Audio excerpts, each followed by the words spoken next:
Good morning students, how are you?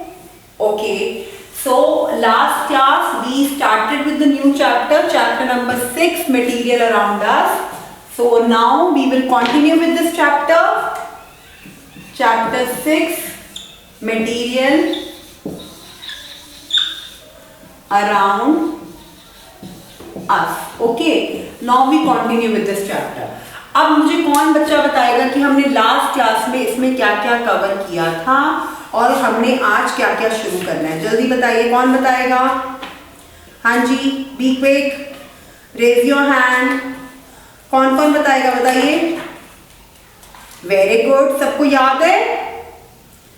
किस किस को याद है चीजें? हाँ जी, किस किस को याद है?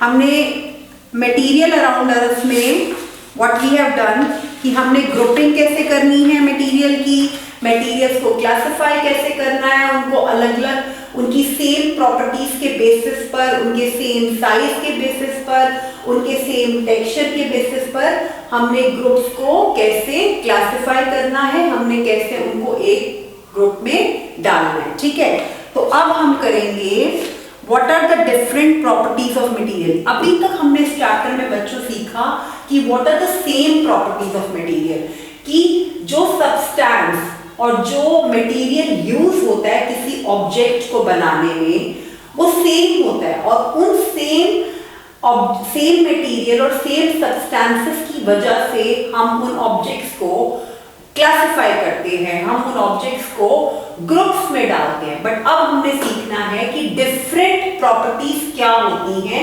मटेरियल की।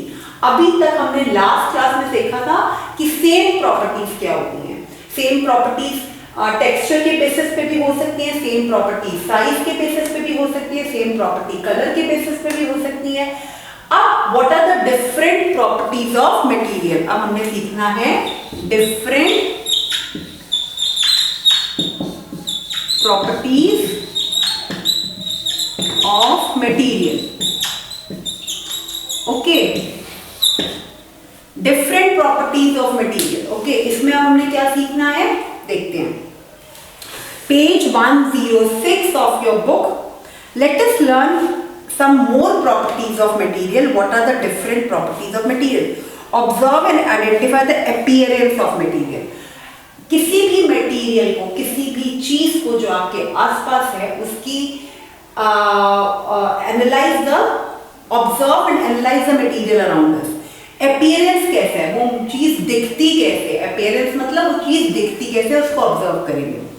Material often look different from each other. हमेशा सारे मटेरियल एक दूसरे से डिफरेंट लगते हैं, एक दूसरे से अलग होते हैं। Fleshly cut wood which is unpolished has a distinct appearance quite different from that of iron. Wood का appearance iron से obviously अलग होगा।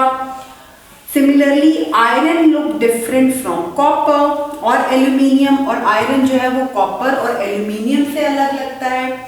ठीक है, however there might be some similarities among iron, copper, aluminium that make them different from wood. वो कहते हैं कुछ चीजें जैसे आयरन है, निकल है, कॉपर है, एल्यूमिनियम है, इनकी सेम प्रॉपर्टीज हो सकती है बट वुड की प्रॉपर्टी थोड़ी उनसे डिफरेंट होगी।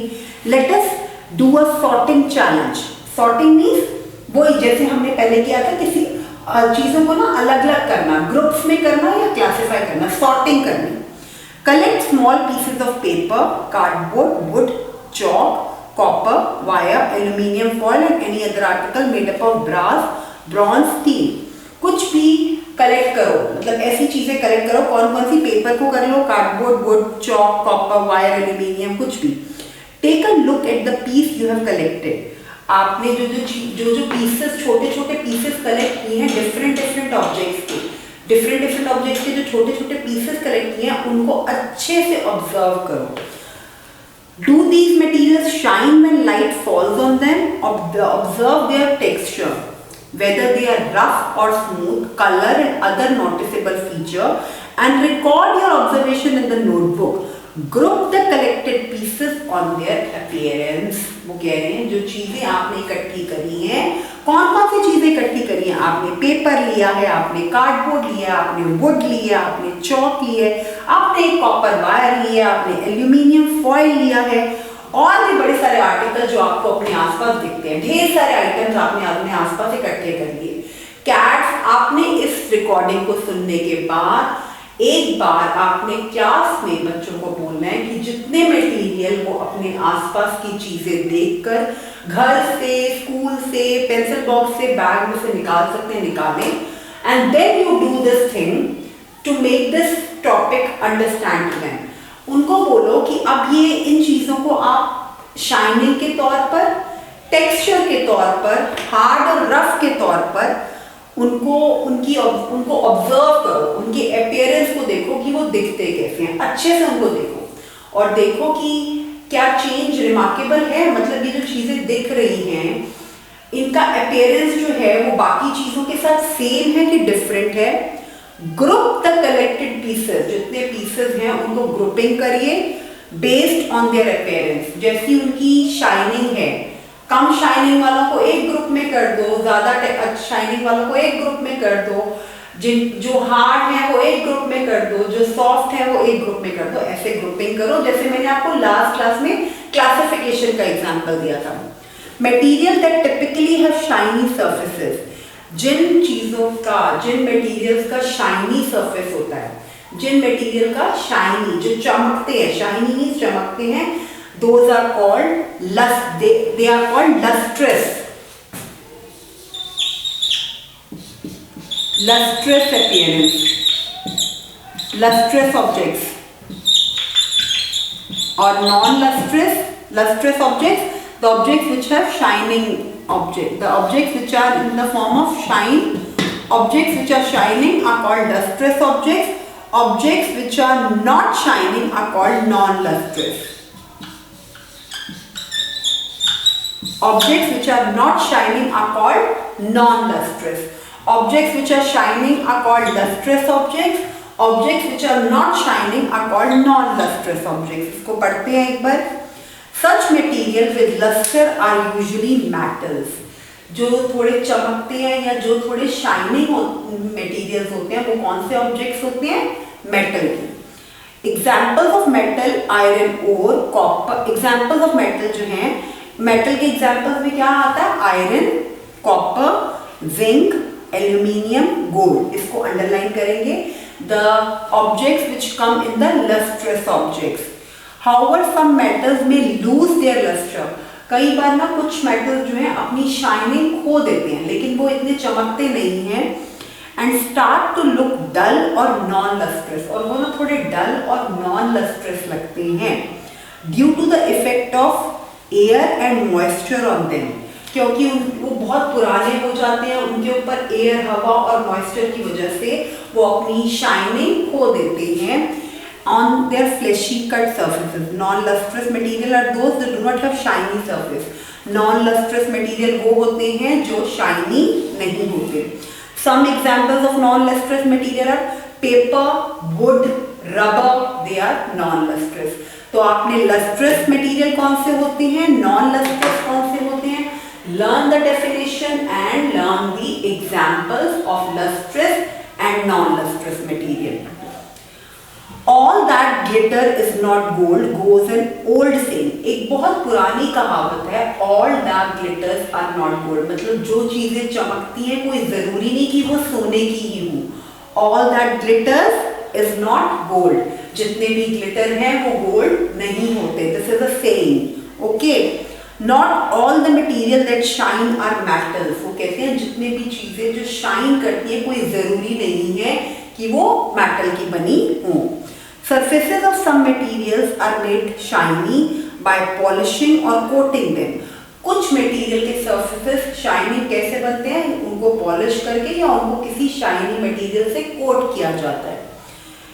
Thin layers of plastic, wax or any other material which makes them look shiny. These materials may not be metals. Okay. Which materials are hard? कौन से material hard होते हैं? उस पे आइए.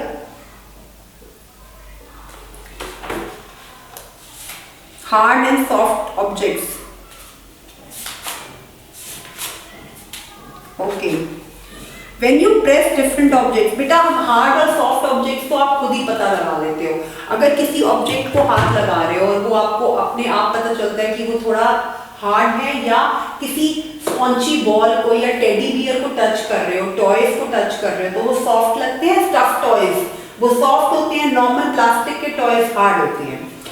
When you press different objects or material with your hand, some of them like stones may be hard to compress, while other like an eraser can be easily compressed.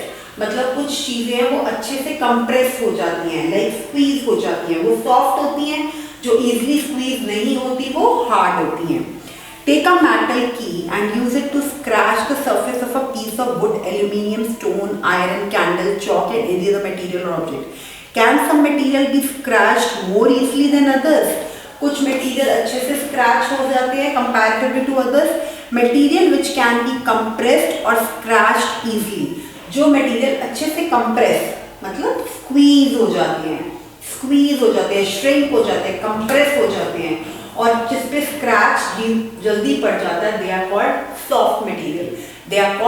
Soft material. और material which are difficult to compress, और जो material को compress करना like shrink करना difficult है, और जो squeeze जल्दी नहीं होते और उनके ऊपर स्क्रैचेस नहीं पड़ते, those material are called hard substances और hard material. These properties are relative in nature. For example, rubber is harder than sponge but softer than iron. तो ये आपने नॉर्मली रीड करके, ये वेरी इजी रीड करोगे समझ आ जाएगा, इसमें कुछ नहीं करना। एक्टिविटी 6.5 पे आ जाओ। Hold the objects given in table 6.3। जो टेबल 6.3 में दिया हुआ है, इन ऑब्जेक्ट्स को देखो with your hands, feel whether the objects are hard और soft, find out the material they are made up of, enter your observation. Okay, brick obviously hard होती है, और किससे बनी होती है, उन्होंने दिया हुआ बेक्ड क्ले से। वाटर बॉटल हार्ड होती है, प्लास्टिक से बनी होती है। पिलो सॉफ्ट, किससे बना होता है, कॉटन से। और स्पॉन्ज भी लिख सकते हो आप। Tumbler hard, plastic. Table hard, wood. Sweater soft, woollen, wool. Any other you can see. Okay, compare your observation with the observation of your friends. You have learned a material that can have different properties like luster, hardness, softness and colors. Okay, तो हमने material जो है हमारे आसपास, उनको हमने किस basis पे डिफरेंस किया, उनका किस बेसिस में उनकी क्लासिफिकेशन करी, किस बेसिस पे उनकी ग्रुपिंग करी, किस बेसिस पे उनकी ग्रुपिंग या क्लासिफिकेशन करी, उनके लस्टर के बेस पर, मतलब उनकी शाइनिंग के बेस पर, लस्टर के बेस पर, शाइनिंग के बेस पर, हार्डनेस के बेस पर, कितना वो हार्ड है, और फिर सॉफ्टनेस के बेसिस पर, कलर के बेसिस पर। ओके, लस्टर के बेसिस पर, हार्डनेस, सॉफ्टनेस और कलर, इन 4 बेसिस पर और भी प्रॉपर्टीज हैं। ये तो मेन प्रॉपर्टीज हैं, इनके बेसिस पर हमने मटेरियल को ग्रुपिंग करी, डिफरेंट सब्सटेंसेस और डिफरेंट मटेरियल की ग्रुपिंग करी, या आप कह सकते हो क्लासिफिकेशन करी। और भी इनके अलावा आपको डिफरेंट प्रॉपर्टीज पता चलती हैं तो आप बता सकते हो क्लास में। Okay, exploring material through which one can see और कैन नॉट। अच्छा, ये चीजें हमने करी थी क्लास 5 में। ट्रांसपेरेंट ऑब्जेक्ट, ट्रांसलूसेंट ऑब्जेक्ट और ओपेक ऑब्जेक्ट्स, हम मटेरियल्स को क्लासिफाई कर सकते हैं उनके बेसिस पे कि जिनसे हम चीज देख सकते हैं या नहीं। वॉल इज अ ट्रांसपेरेंट और ट्रांसलूसेंट। वॉल क्या है, ट्रांसलूसेंट है। ट्रांसलूसेंट से आप थोड़ा देख सकते हो, ट्रांसपेरेंट से बिल्कुल सी थ्रू देख सकते हो, और ओपेक से आप बिल्कुल भी नहीं देख सकते हो। तो हम मटेरियल को उनके बेसिस पे भी क्लासिफाई कर सकते हैं। चलिए पढ़ते हैं। Gulhan, Sheena and Sara are playing hide and seek. आप लोग बच्चे भी खेलते हो हाइड एंड सीक, बहुत इंटरेस्टिंग होता है। तो वो तीनों अच्छा छुपन छुपाई खेल रहे थे with their friend. Gulan hide behind a wall, Sheeta hide behind a big tree in the garden, while Sara also hide behind the frosted glass door which has a hazy surface. Sheeta's younger brother can see all this happening through a glass window of his house. Okay, please see the picture given on page 109. Identify the nature of different materials. सब please इसको देखो, एक बार पूरा देखो कैसे करा हुआ उन्होंने। The material through which things can be seen. जो जिन चीजों से ऑब्जेक्ट से हम दूसरी चीजों को बहुत अच्छे से देख सकते हैं, those objects are called transparent objects. हमने क्लास 5 में ऑलरेडी किया हुआ है। Glass, water, air, cellophane paper are some examples of transparent material. Materials can also be classified on the basis of luster, hardness, softness, color, height और size। ठीक है, ये सारी तो नॉर्मल प्रॉपर्टीज हुई जिनके बेसिस पर हम मटेरियल को ग्रुपिंग कर सकते हैं या क्लासिफाई कर सकते हैं। हम मटेरियल को एक्सप्लोर कर सकते हैं on the basis of transparency, on the basis of translucent और ऑब्जेक्ट। जिन मटेरियल के बिल्कुल सी थ्रू होते हैं, जिन मटेरियल के आसपास देख सकते हैं, that are called transparent material. और जिन materials which are not able to see at all, जिन मटेरियल्स के थ्रू हम बिल्कुल भी कोई चीज नहीं देख सकते, जिन मटेरियल्स के थ्रू हम बिल्कुल भी कोई चीज नहीं देख सकते, उनको बोलते हैं ऑपेक। जैसे वुड है, डोर है, वॉल है। वॉल के उस तरफ क्या हो रहा है आपको पता चल रहा है? नहीं।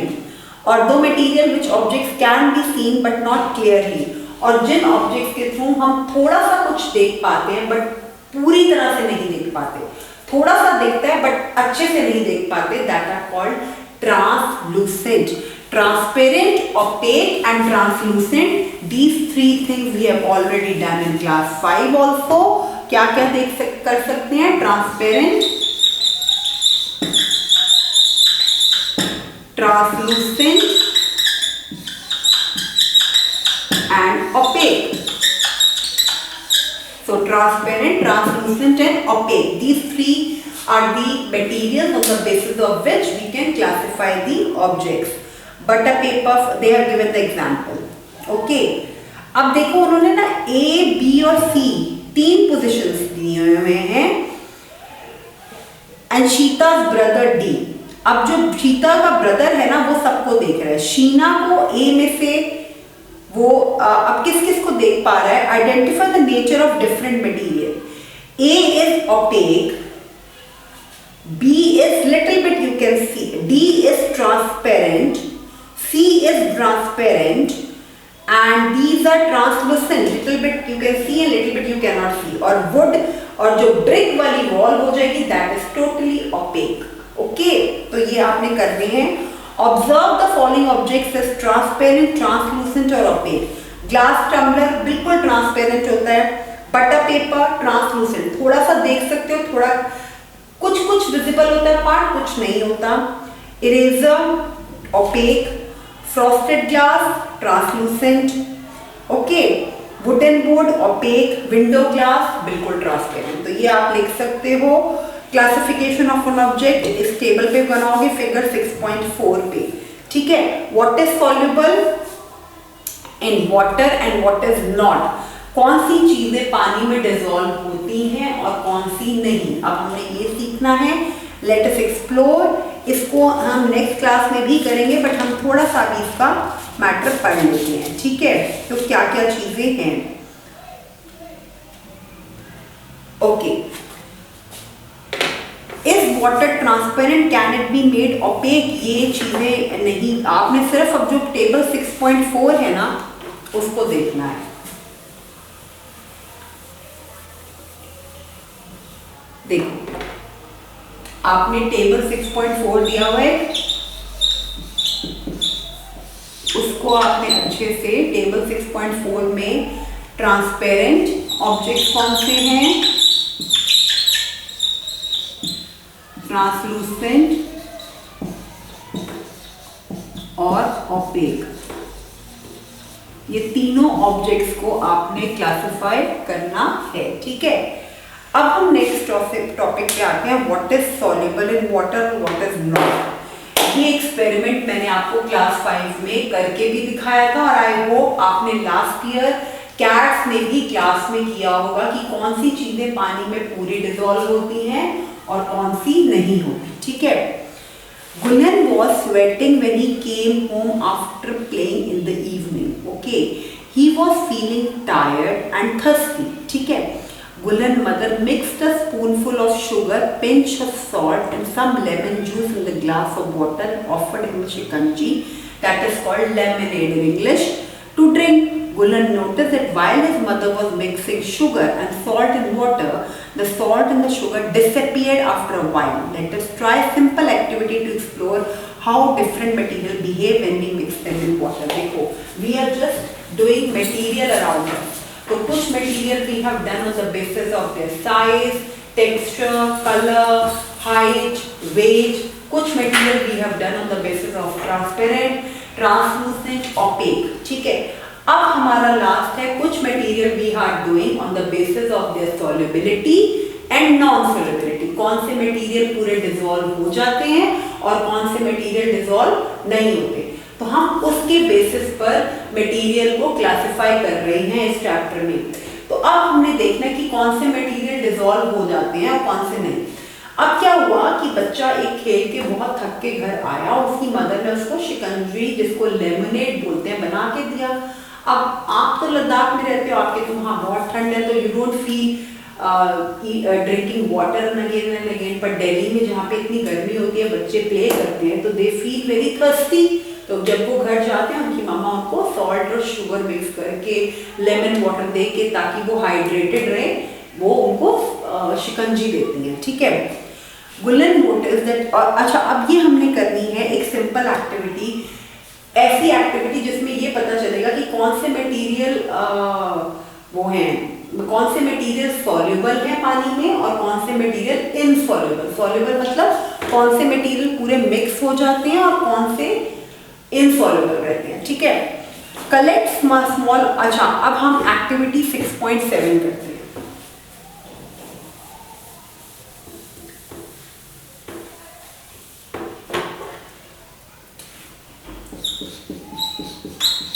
एक्टिविटी 6.7 इन दी क्लास. ओके. इसमें क्या कहा गया, आई एम रीडिंग, और उसके बाद आप टेबल 6.5 करेंगे. ठीक है. उसमें क्या करना है, हमने इसमें करना है space and volume. Okay. Collect small amount of sugar, salt, chalk powder and sawdust. इतनी छोटी छोटी चीजें ये कलेक्ट करो. कौन कौन सी? चीनी, salt, chalk powder. Chalk powder आपको क्लास से मिल जाएगा. Take 5 glass tumblers and fill them about 2/3 with water. 5 tumbler लो और उनमें 2/3 वाटर भर लो. ठीक है.